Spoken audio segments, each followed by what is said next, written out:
नमस्कार, जय हिंद, वंदे मातरम। प्यारे बच्चों, यूपी लेखपाल की तैयारी में आपका स्वागत है। आपका जो सिलेबस है इतिहास का, उसको मैं आज लेकर आया हूं। और उसमें जो आपका पहली लाइन में लिखा है भारतीय इतिहास के सामाजिक पहलू, social aspects of Indian history, उसको मैं आज आपको कंप्लीट कराऊंगा। ये सिंधु घाटी सभ्यता से शुरू करूंगा और 1947 तक आपको लेकर जाऊंगा। तो भारतीय इतिहास के सामाजिक पहलू कौन कौन से हैं, उनसे जुड़े हुए कौन कौन से तथ्य आपको याद करने चाहिए, उन सब पर हम एक अच्छा रिवीजन करने वाले हैं। वीडियो को लाइक कर लीजिएगा, चैनल पर नया है चैनल को सब्सक्राइब कर लीजिएगा, क्योंकि प्रश्न यहीं से आएगा। आप पढ़ते रहेंगे आप मेरे साथ तो आपको यकीन आएगा।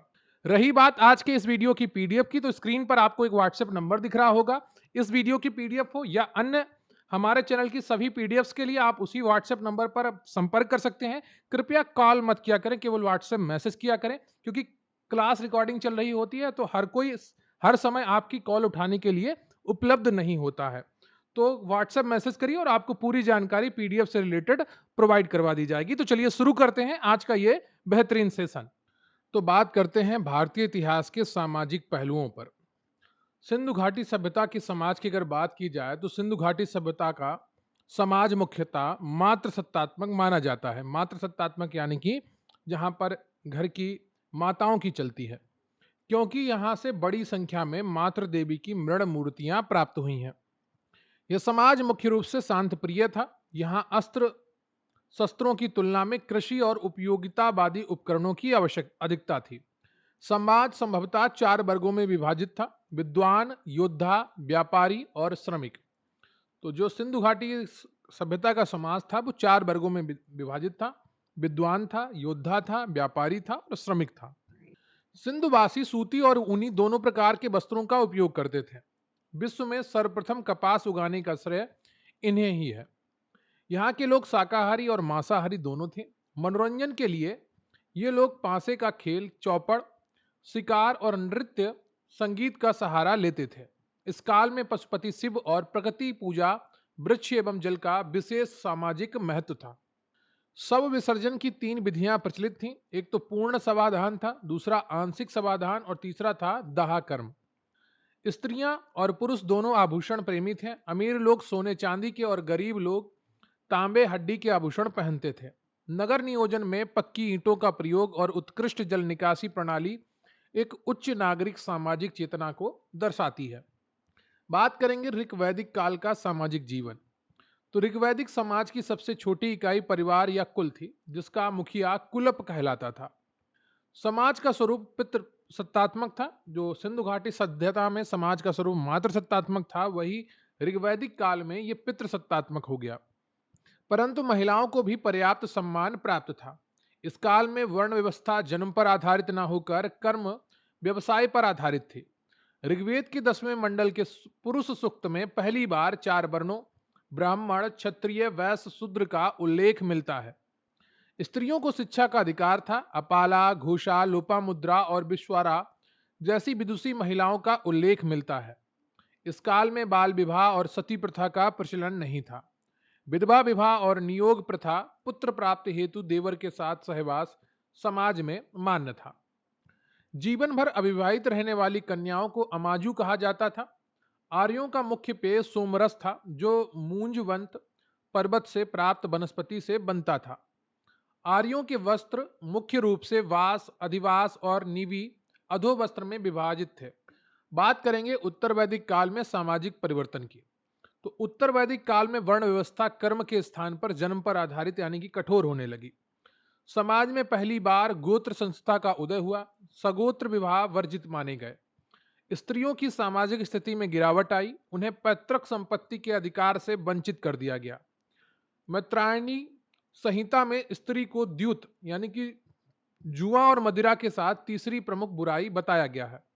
इस काल में आश्रम व्यवस्था, ब्रह्मचर्य, गृहस्थ, वानप्रस्थ, संन्यास की स्थापना हुई। संन्यास का पूर्ण विकास बाद में हुआ। जवालो उपनिषद में सर्वप्रथम चार आश्रमों का एक साथ उल्लेख मिलता है। शिक्षा गुरुकुल प्रणाली के माध्यम से दी जाती थी। शूद्रों को शिक्षा के अधिकार से वंचित किया जाने लगा। अस्पृश्यता, छुआछूत की भावना के बीज इसी काल में पढ़ने शुरू हुए। इस काल में अनुलोम विवाह, उच्च वर्ण का पुरुष, निम्न वर्ण की स्त्री समाज में मान्य था। यज्ञों और कर्मकांडों की जटिलता बढ़ने से ब्राह्मणों का वर्चस्व समाज में सर्वोच्च हो गया। बात करते हैं धार्मिक आंदोलन, बौद्ध एवं जैन धर्म का सामाजिक प्रभाव। बौद्ध और जैन धर्म का उदय ब्राह्मणवादी कर्मकांडों और जाति व्यवस्था की जटिलता के विरुद्ध एक सामाजिक प्रतिक्रिया थी। इन धर्मों ने जन्म आधारित वर्ण व्यवस्था को अस्वीकार किया और कर्म को प्रधानता दी। समाज के उपेक्षित वर्गों, विशेषकर वैश्यों और शूद्रों को इन धर्मों ने समानता का अधिकार दिया। महात्मा बुद्ध ने महिलाओं को वैशाली में बौद्ध संघ में प्रवेश की अनुमति दी। आनंद के कहने पर पहली भिक्षुणी जो बनी थी वो प्रजापति गौतमी थी, याद रखिएगा, काफी इंपॉर्टेंट है। अहिंसा के सिद्धांत पर जोर देने से कृषि अर्थव्यवस्था को लाभ मिला क्योंकि पशु बलि पर रोक लगी। उपदेशों के लिए पाली और प्राकृत जैसी जन सामान्य की भाषाओं का प्रयोग किया गया, जिससे शिक्षा का लोकतंत्रीकरण हुआ। जैन धर्म के स्यादवाद ने समाज में वैचारिक सहिष्णुता को बढ़ावा दिया। इन आंदोलनों ने छुआछूत और आडंबरों पर गहरी चोट पड़ी। बौद्ध बिहार शिक्षा के महान केंद्र बने, जैसे बाद में नालंदा और विक्रमशिला बना। जैन धर्म में अत्यधिक कठोर व्रत के कारण इसका विस्तार व्यापारी वर्ग तक अधिक सीमित रहा। अब हम बात करेंगे मौर्य काल की सामाजिक व्यवस्था की। मेगस्थनीज ने अपनी पुस्तक इंडिका में भारतीय समाज को 7 वर्गों में विभाजित किया है: दार्शनिक, कृषक, अहीर, कारीगर, सैनिक, निरीक्षक, सभासद। मेगस्थनीज के अनुसार भारत में दास प्रथा नहीं थी, लेकिन कौटिल्य चाणक्य ने अर्थशास्त्र में 9 प्रकार के दासों का वर्णन किया है। मौर्य काल में स्त्रियों की स्थिति मौर्योत्तर स्मृति काल की अपेक्षा बेहतर थी। उन्हें पुनर्विवाह और नियोग की अनुमति थी। स्वतंत्र रूप से वैश्यावृत्ति अपनाने वाली महिलाओं को रूपा जीवा कहा जाता था। सम्राट के अंगरक्षक के रूप में सशस्त्र महिलाओं की नियुक्ति होती थी। कौटिल्य ने समाज में तलाक के लिए मोक्ष शब्द का प्रयोग किया है।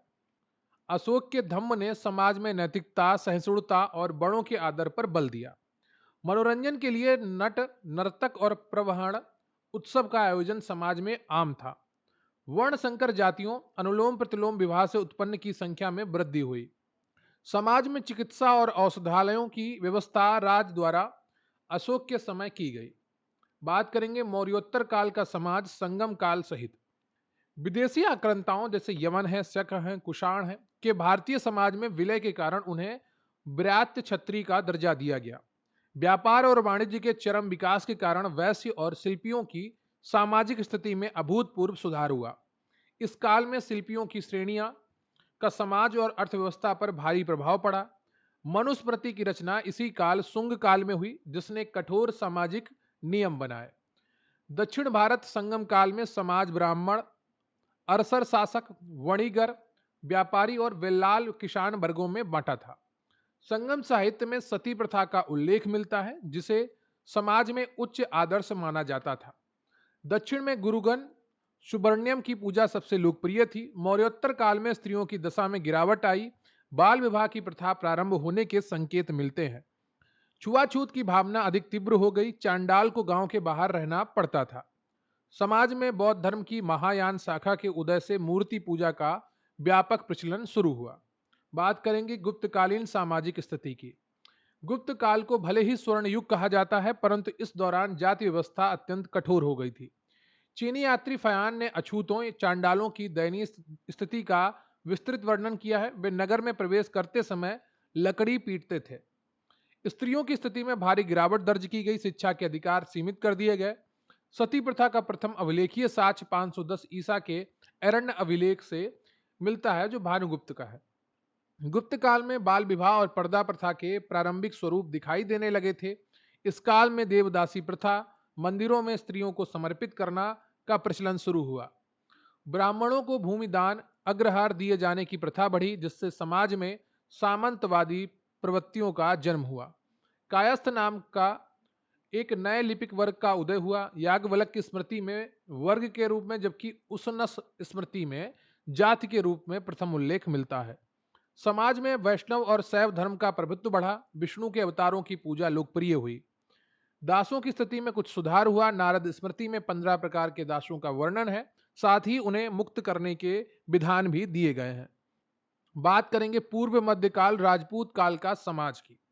तो इस काल में सामंतवाद के उदय से समाज में असमानता चरम पर पहुंच गई। राजपूत समाज शौर्य, बलिदान और पितृसत्तात्मक अभिमान पर आधारित था। राजपूत स्त्रियों में सती प्रथा के साथ साथ जौहर प्रथा, सामूहिक आत्मदाह का व्यापक प्रचलन शुरू हुआ। समाज में बहुविवाह की प्रथा उच्च वर्गों में आम हो गई थी। जातियों का अनेक उपजातियों में विभाजन इस काल की प्रमुख विशेषता थी।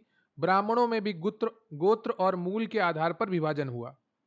स्वयंवर प्रथा का उल्लेख केवल राज परिवारों तक ही सीमित रह गया था। शिक्षा मुख्य रूप से मठों और मंदिरों अग्रहार में दी जाती थी, जो ब्राह्मणों तक सीमित थी। समाज में अंधविश्वास, जादू टोना और तंत्र मंत्र का प्रभाव तांत्रिक बौद्ध धर्म वज्रयान के कारण बहुत बढ़ गया था। अलबरूनी के अनुसार वैश्यों की सामाजिक स्थिति में गिरावट आई और वे लगभग शूद्रों के समान हो गए थे। इस समय विदेशी व्यापार के पतन से नगरीय जीवन का ह्रास हुआ और ग्रामीण अर्थव्यवस्था मजबूत हुई। बात करेंगे दिल्ली सल्तनत कालीन समाज की। सल्तनत काल में भारतीय समाज स्पष्ट रूप से हिंदू और मुस्लिम दो बड़े समुदायों में बंट गया।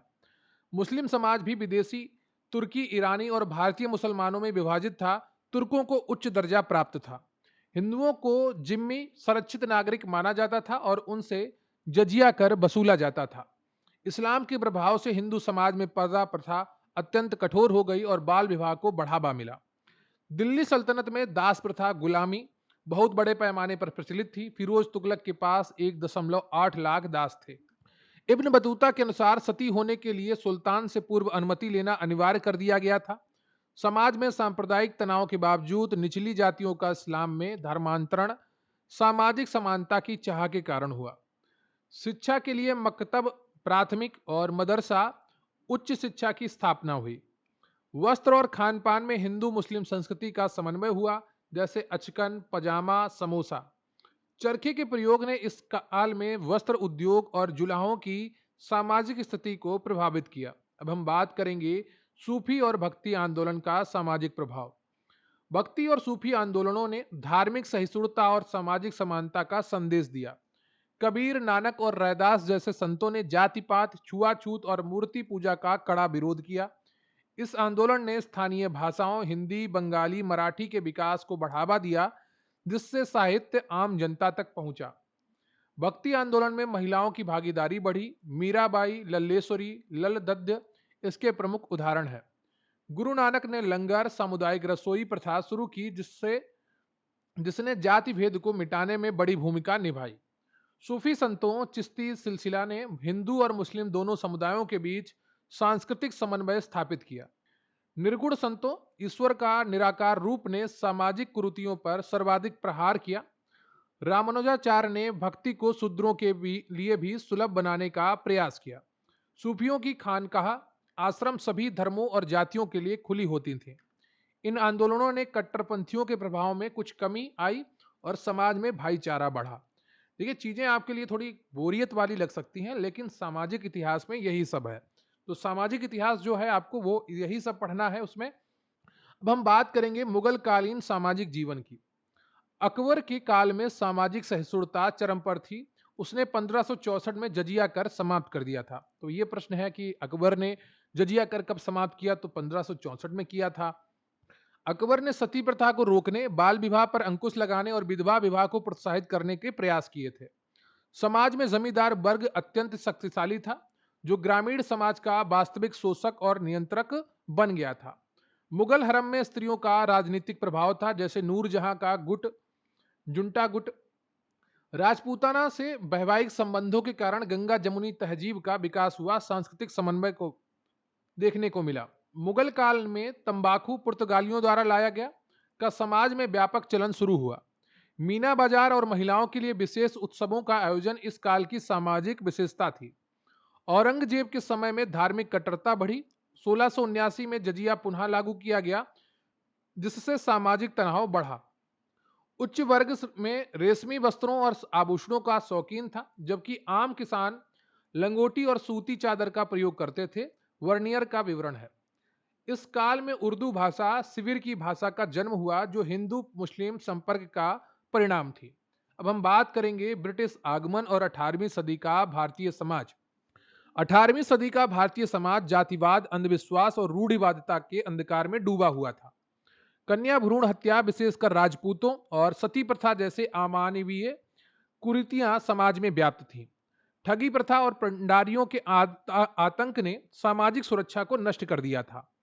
अंग्रेजों की नई भू राजस्व व्यवस्था, स्थायी बंदोबस्त ने अनुपस्थित जमींदारों के एक नए शोषक वर्ग को जन्म दिया। हस्तशिल्प और कुटीर उद्योगों के पतन के कारण भारतीय समाज में बेरोजगारी और भयानक अकाल की स्थिति उत्पन्न हुई। अंग्रेजों ने स्वयं को प्रजातीय रूप से श्रेष्ठ माना और भारतीयों को हे दृष्टि से देखा। व्हाइट मैन वर्डन थ्योरी थी ये। ईसाई मिशनरियां 1813 के चार्टर एक्ट के बाद प्रवेश से समाज में धर्मांतरण और सांस्कृतिक असुरक्षा की भावना पनपी। देखिए, 1813 के चार्टर एक्ट के द्वारा ईसाई मिशनरियों को भारत में धार्मिक प्रचार की अनुमति दी गई थी, तो जिसके कारण उनका भारत में प्रवेश हुआ और समाज में धर्मांतरण और सांस्कृतिक असुरक्षा की भावना पनपी। पश्चिमी शिक्षा, मैकाले की शिक्षा नीति जो 1835 की थी, की शुरुआत ने भारतीय समाज में एक नए अंग्रेजी पढ़े लिखे मध्यम वर्ग का जन्म दिया। रेलवे और डाक तार डलहौजी के समय के विकास ने अनजाने में जातियों के बीच की दूरियों को कम करने का काम किया। डलहौजी ने 1850 में लेक्स लोकी अधिनियम, धार्मिक नियोग्यता कानून पारित किया, जिससे ईसाई बनने पर पैतृक संपत्ति का अधिकार सुरक्षित हो गया। बात करेंगे 19वीं सदी के सामाजिक धार्मिक सुधार आंदोलनों की, जो आपकी परीक्षा की दृष्टि से बहुत ही महत्वपूर्ण है। यहां से प्रश्न बनेंगे। राजा राम मोहन राय के प्रयासों से लॉर्ड विलियम बेंटिक ने 1829 के नियम 17 द्वारा सती प्रथा को अवैध घोषित किया। ईश्वर चंद्र विद्यासागर के संघर्ष के परिणाम स्वरूप 1856 में हिंदू विधवा पुनर्विवाह अधिनियम पारित हुआ। स्वामी दयानंद सरस्वती ने आर्य समाज 1875 की स्थापना की और वेदों की ओर लौटो का नारा दिया, छुआछूत का विरोध किया। आर्य समाज ने धर्मांतरित हिंदुओं की वापसी के लिए शुद्धि आंदोलन चलाया। स्वामी विवेकानंद ने रामकृष्ण मिशन 1897 के माध्यम से समाज सेवा और दरिद्र नारायण की सेवा को ही सच्चा धर्म बताया। सर सैयद अहमद खान ने मुस्लिम समाज में आधुनिक शिक्षा के लिए अलीगढ़ आंदोलन चलाया और मोहम्मडन एंग्लो ओरिएंटल कॉलेज 1875 की स्थापना की। प्रार्थना समाज आत्माराम पांडुरंग ने महाराष्ट्र में जाति पाति तोड़ने और स्त्री शिक्षा पर विशेष बल दिया था। और जो मोहम्मडन एंग्लो ओरिएंटल कॉलेज है, यही बाद में जाके अलीगढ़ मुस्लिम विश्वविद्यालय बना। 1872 के native marriage act, Brahmo marriage act द्वारा अंतरजातीय विवाह को मान्यता दी गई और बाल विवाह पर रोक का प्रयास किया गया। 1891 के एज ऑफ कंसेक्ट एक्ट, बीएम बालाबारी के प्रयास से लड़कियों की विवाह की न्यूनतम आयु 12 वर्ष तय की गई। 1929 के शारदा एक्ट, हरविलास शारदा द्वारा विवाह की आयु लड़कों के लिए 18 और लड़कियों के लिए 14 वर्ष निर्धारित की गई। अब बात करेंगे जाति सुधार आंदोलन और दलित उत्थान की। ज्योतिबा फूले ने 1873 में सत्य शोधक समाज की स्थापना की और ब्राह्मणवादी वर्चस्व को चुनौती दी। उनकी प्रसिद्ध पुस्तक गुलामगिरी है।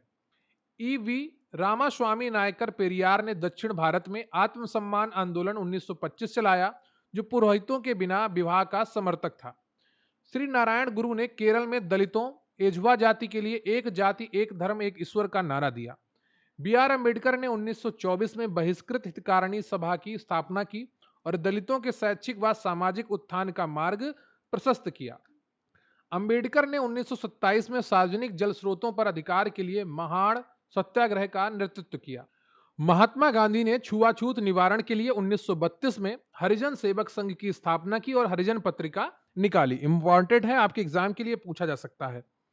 1932 के पूना पैक्ट में गांधी अंबेडकर के बीच समझौता हुआ, जो पूना पैक्ट के नाम से जाना गया, ने दलित वर्गों के लिए प्रांतीय विधानमंडलों में सीटें आरक्षित कर सामाजिक एकीकरण का प्रयास किया था। केरल का वायकॉम सत्याग्रह 1924-25 निम्न जातियों के मंदिर प्रवेश और सार्वजनिक सड़कों के उपयोग के लिए एक प्रमुख सामाजिक आंदोलन था। दलित नेता एमसी राजा ने all India depressed classes association की स्थापना की थी। छत्रपति साहू जी महाराज ने 1902 में अपने कोल्हापुर राज्य में पिछड़ी जातियों के लिए 50% आरक्षण लागू कर ऐतिहासिक सामाजिक न्याय की शुरुआत की। अब हम बात करेंगे राष्ट्रीय आंदोलन में समाज और महिलाओं की भूमिका की। स्वदेशी आंदोलन 1905 में पहली बार महिलाओं ने पर्दा त्याग कर भारी संख्या में विदेशी वस्त्रों की होली जलाई। एनी बेसेंट 1917 और सरोजनी नायडू 1925 का कांग्रेस अध्यक्ष बनना भारतीय समाज में महिलाओं की बढ़ती राजनीतिक स्वीकृति का प्रतीक था। असहयोग आंदोलन 1920 में शराब की दुकानों पर धरना देने और चरखा चलाने में महिलाओं की अग्रणी भूमिका रही। सविनय अवज्ञा आंदोलन 1930 में नमक कानून तोड़ने में महिलाओं कमला देवी चट्टोपाध्याय आदि ने बढ़ चढ़कर भाग लिया था। 1920 में एमएन जोशी और लाला लाजपत राय द्वारा AITUC all India trade union Congress की स्थापना ने मजदूर वर्ग को सामाजिक राजनीतिक पहचान दी थी। 1936 में अखिल भारतीय किसान सभा की स्थापना से किसानों के सामाजिक और आर्थिक अधिकारों की आवाज बुलंद हुई। भारत छोड़ो आंदोलन 1942 में अरुणा आसफ अली और उषा मेहता गुप्त रेडियो जैसी महिलाओं ने समाज को नेतृत्व प्रदान किया था। तो उषा मेहता और डॉक्टर राम मनोहर लोहिया ने मिलकर गुप्त रेडियो चलाया था, भूमिगत स्टेशन बनाए थे। 1946 का तेभागा आंदोलन बंगाल वटाईदार किसानों का जमींदारों के खिलाफ एक बड़ा सामाजिक आर्थिक संघर्ष था। आजाद हिंद फौज में सुभाष चंद्र बोस द्वारा रानी झांसी रेजिमेंट का गठन भारतीय महिलाओं के सशस्त्र सैन्य भागीदारी का अद्वितीय सामाजिक उदाहरण था। 1947 में स्वतंत्रता प्राप्ति के समय तक भारतीय समाज पश्चिमी विचारों और राष्ट्रीय संघर्ष की भट्टी में तपकर एक आधुनिक लोकतांत्रिक और समता मूलक समाज बनने की दिशा में अग्रसर हो चुका था। तो ये रहे आपके 150 महत्वपूर्ण वन लाइनर्स जो आपके भारतीय इतिहास के सामाजिक पहलू को दर्शाते हैं। उम्मीद करता हूं आपको सेशन पसंद आया होगा और बहुत सारे आपको इंपॉर्टेंट प्रश्न भी समझ में आए होंगे कि प्रश्न परीक्षा में क्या क्या पूछे जा सकते हैं। वीडियो को लाइक कर लीजिएगा, चैनल पर नए हैं चैनल को सब्सक्राइब कर लीजिएगा, अपने दोस्तों के साथ भी वीडियो शेयर करिएगा और कमेंट करके हमें बताइएगा कि आज का ये सेशन आपको कैसा लगा। तैयारी करते रहिए, मेहनत करते रहिए, सफलता आपको जरूर मिलेगी। बोर होना सीखिए, पढ़ाई के साथ भी मेहनत के साथ भी जो भी आप काम करते हैं उसके साथ बोर होना सीखिए। बार बार करिए, रिवीजन करिए, बार फिर रिवीजन करिए, सफलता आपको मिलेगी। रही बात आज के इस वीडियो की पीडीएफ की या हमारे चैनल के अन्य पीडीएफ्स की, तो स्क्रीन पर आपको एक व्हाट्सएप नंबर दिख रहा है, वहां पर आप मैसेज करके हमारी सभी पीडीएफ्स को प्राप्त कर सकते हैं बहुत ही कम कीमत पर। मिलते हैं फिर किसी अन्य वीडियो में, तब तक के लिए जय हिंद, जय भारत।